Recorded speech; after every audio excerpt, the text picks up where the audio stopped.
A escritora sul-coreana Han Kang é a mais nova vencedora do Prêmio Nobel de Literatura. Agora, em 2024, a Academia Sueca acaba de fazer o anúncio da sua vitória. A Han Kang é a segunda pessoa da Coreia do Sul a vencer um prêmio Nobel. O outro prêmio Nobel havia sido um prêmio Nobel da Paz, portanto ela é a primeira escritora a ganhar o prêmio Nobel de Literatura naquele país. A Han Kang é uma escritora que já é conhecida do público brasileiro, pelo menos desde 2013. Em 2013, uma editora chamada Devir, uma editora um pouco menor, publicou A Vegetariana. E o livro foi fazendo um bom caminho junto ao público leitor. Eu mesmo me recordo de vários colegas aqui no YouTube e no Instagram lerem este livro e já comentarem de forma muito positiva.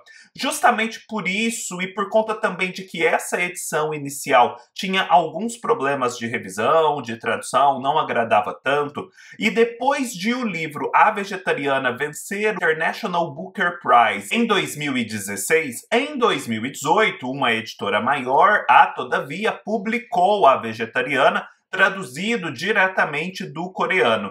E desde então, a Todavia já publicou outros 2 livros da escritora. Atos Humanos, em 2021, e o Livro Branco, em 2023. Portanto, agora, se você entrar na Amazon, você vai conseguir comprar pelo menos 3 livros da Han Kang, publicados e traduzidos em português. É muito interessante analisar essa vitória da Han Kang para além dos méritos literários, porque eu acredito que ela só consolida o soft power da Coreia do Sul.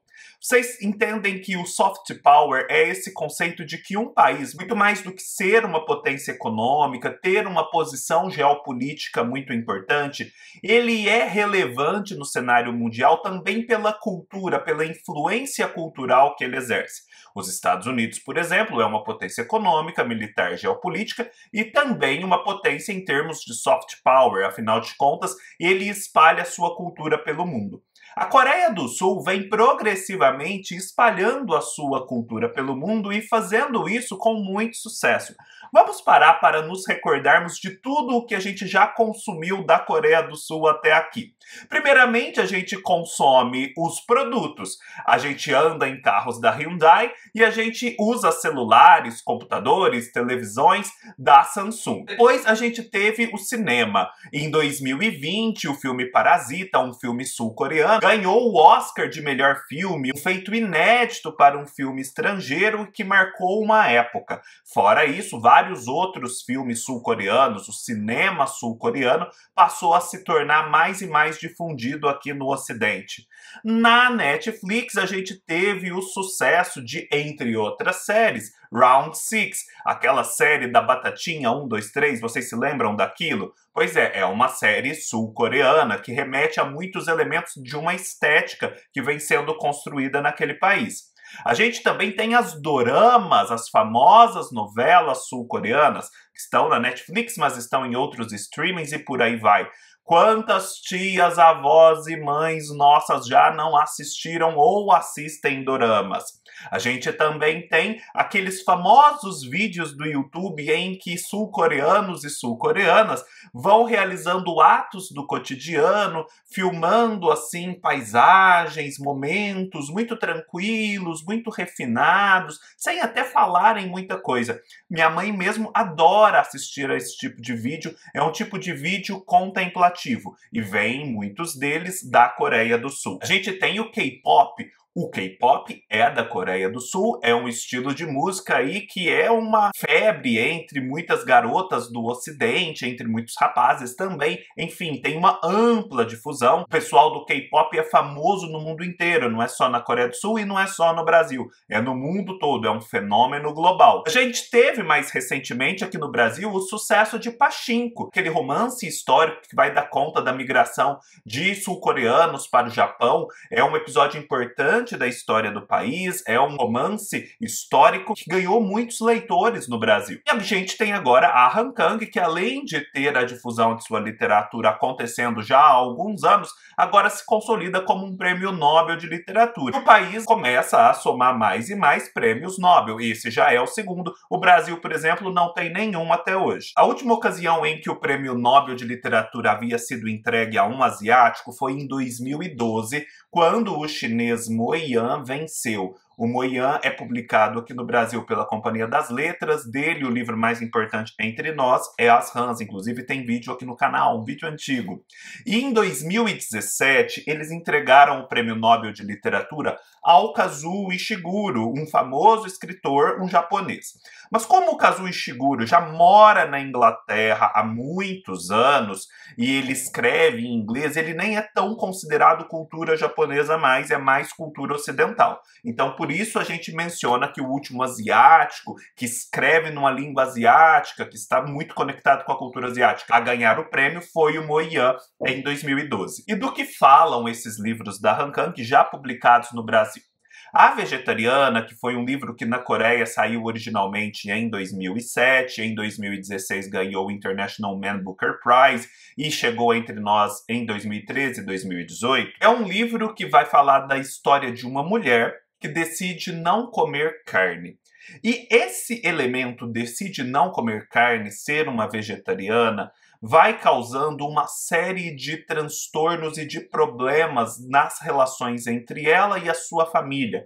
É uma desestabilização de um cotidiano que de outro modo era bem comum, que vai progressivamente se tornando problemática e a própria personagem vai se afastando desse convívio humano, desse convívio com outras pessoas por conta dessa decisão. É muito essa história de que no cotidiano a gente tem um equilíbrio instável. Se você altera um único elemento, às vezes um elemento que parece trivial, consequências inesperadas podem surgir. É um livro que vai contar a história dessa mulher, mas analisando e focando bastante em quem está ao seu redor. Ele é narrado numa parte pelo marido, nas outras duas partes ele focaliza outros parentes, mas sempre nessa perspectiva da reação deles quanto à vegetariana e à sua decisão. Em Atos Humanos, um livro de 2014, nós temos um pouco de história da Coreia.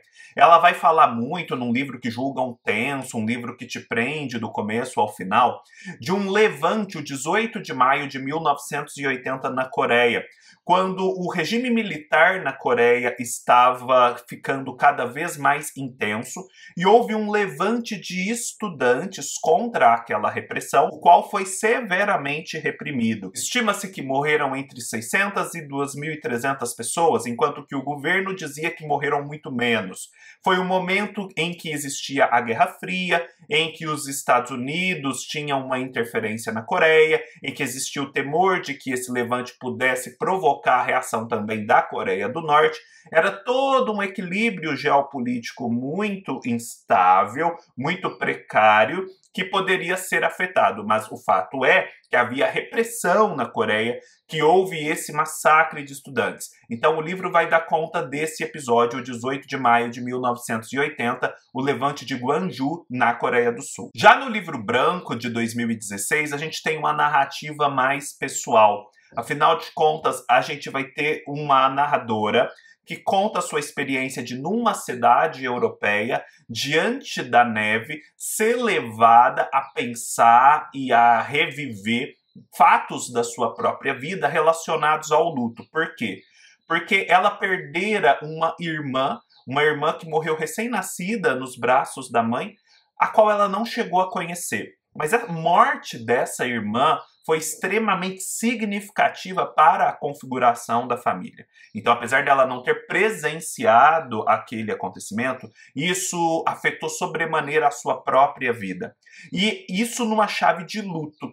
E o branco entra aqui pelo fato de que no Oriente, muitas culturas orientais encaram o branco como uma cor do luto, em vez do preto ocidental. É um livro mais introspectivo, uma narrativa de luto, com um certo lirismo. Esses são os três 3 livros da Han Kang que nós temos aqui no Brasil, e já há o anúncio de que a Todavia, em 2025, vai publicar um outro livro que em inglês tem o título de We Do Not Part. A Han Kang nasceu em 1970, é jovem, tem aí 54 anos, e ela já tem mais ou menos uns 18 livros, entre ensaios, romances, contos e até poesia. Então tem muita coisa ainda para a Todavia publicar aqui no Brasil dela. E isso provavelmente vai acontecer, porque ela já é uma escritora até consolidada aqui entre nós. Se vocês buscarem aqui no YouTube, vocês verão que principalmente há 5 anos houve uma leva de vídeos dos meus colegas comentando a Vegetariana. Então é fácil assistir a uma resenha a respeito. Vale dizer que existem outros escritores e escritoras coreanos que estão chegando às prateleiras das livrarias no Brasil. Eu tenho O Coelho Maldito, de Bora Chung,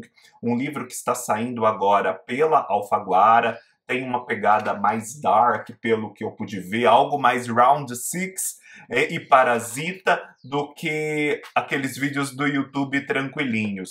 E tem também este livro que eu quero ler há bastante tempo, do Kim Oh-yeon, A Inconveniente Loja de Conveniência, que sai pela Bertrand Brasil. Salvo engano, já saiu a continuação dele recentemente, A Inconveniente Loja de Conveniência 2, ou algo assim. Portanto, é bem interessante acompanhar mais um episódio da expansão do soft power sul-coreano, e também é uma oportunidade esse prêmio Nobel para a gente efetivamente ler a Han Kang e ler outros escritores sul-coreanos que muito provavelmente serão do nosso agrado, trarão visões diferentes da nossa. Afinal de contas, se não fosse assim, eles não estariam se expandindo tanto, não estariam conquistando os corações e as mentes de tantos ocidentais.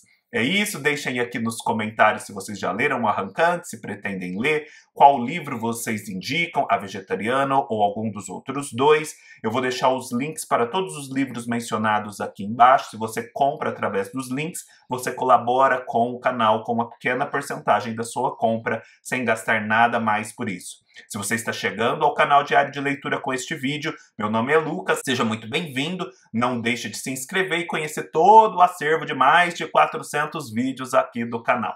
Deixe seu like se gostou, compartilhe e vamos juntos. Em breve eu devo ler Han Kang também, afinal de contas fiquei curioso agora. Um abraço e até mais!